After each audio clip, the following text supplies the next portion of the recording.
Hello there, very good afternoon to you and welcome to Lunchtime News. Before we head into the stories in detail, here's a look at the headlines. The director of the Special Investigation Unit dispatched to investigate shooting. Sri Lanka Government Surveys Association launches strike. 16 killed after military plane crashes in Mississippi, USA.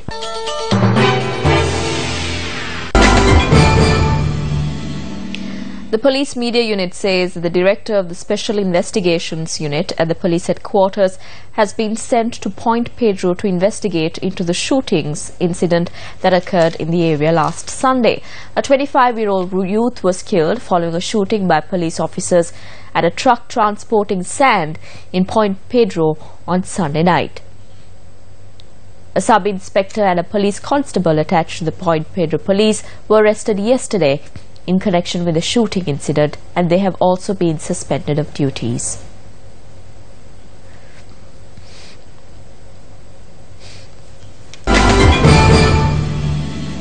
Now, various views were expressed in the political arena with regard to the amendments to the Constitution.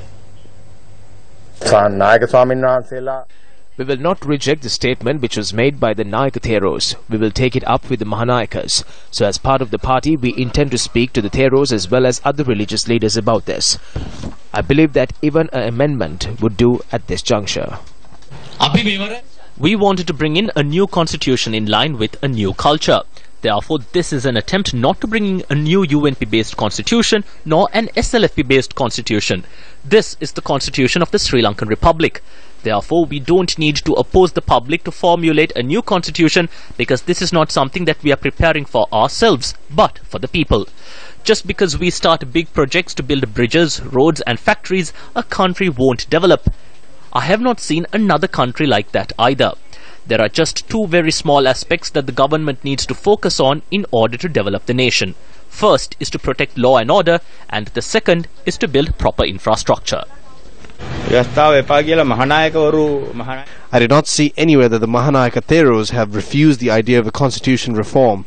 I got to know that Anunayaka Thero had criticized the proposed reform. Formulating and monitoring laws are entrusted with the parliament. We, however, respect the views of the religious leaders and the intellectuals and the citizenry overall. The final decision concerning the future of the country should be solely taken by the government. We hope to formulate a constitution which will protect the notion of the Mahanayakas and the teachings of Buddhism and the unitary nature of our country. We are dedicated to ensuring that this is fulfilled. This is a way forward for us to live in unity and also to safeguard the unitary nature of our country. We hope to abolish the executive presidency through this, and that remains the sole objective. And also from the political arena, a discussion was held in Hambantota yesterday under the auspices of Minister Mahinda Amaravira to find solutions to the problems faced by farmers in the Mahaweli zone. During the discussion, one farmer started a fast atop a water tank at the office of the Mahaweli Zonal Authority. He conducted the fast, citing that another individual had been misusing his farmlands for the past 10 years, and even though he had made a number of complaints to the authorities, they had fallen on deaf ears.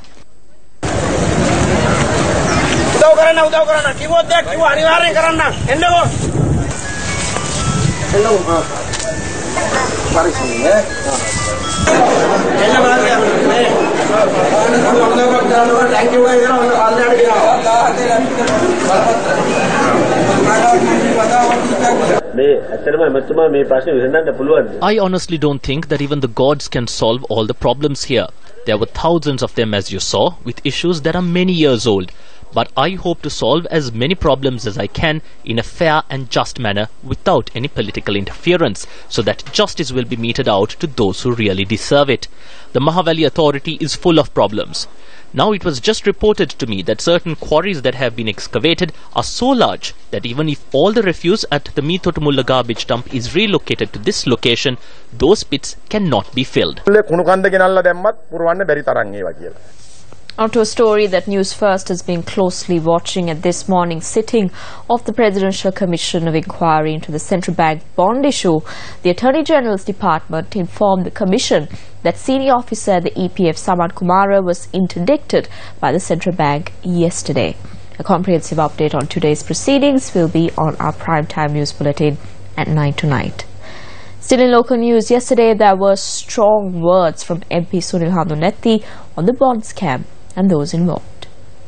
The bond scam, each time they tried to cover it up, more information was revealed. The government tried to cover it up at the parliament, but we revealed the COPE committee results showing the massive extent of the scam, from the wrongdoings of former central bank governor Arjun Mahendran to all other officials who were part of the scam. They then appointed a President's Commission, and that too has revealed how Perpetual Treasuries Private Limited was sponsored by the government. Now the central bank has decided to hide the story from us, but by the time this scam is revealed, all parties involved in it have earned millions. The government is still searching for the suspects and investigating the issue. Sendil Thondaman took oaths as the Minister of Health of the Uva province before the Governor of the Central Province, Nilukaya Ekanayake, yesterday evening.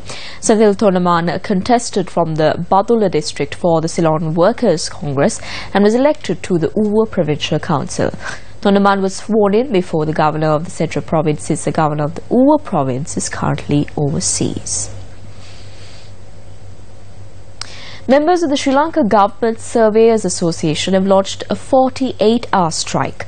The strike was launched citing 10 demands, including the constitution pertaining to the service of surveyors not being enacted.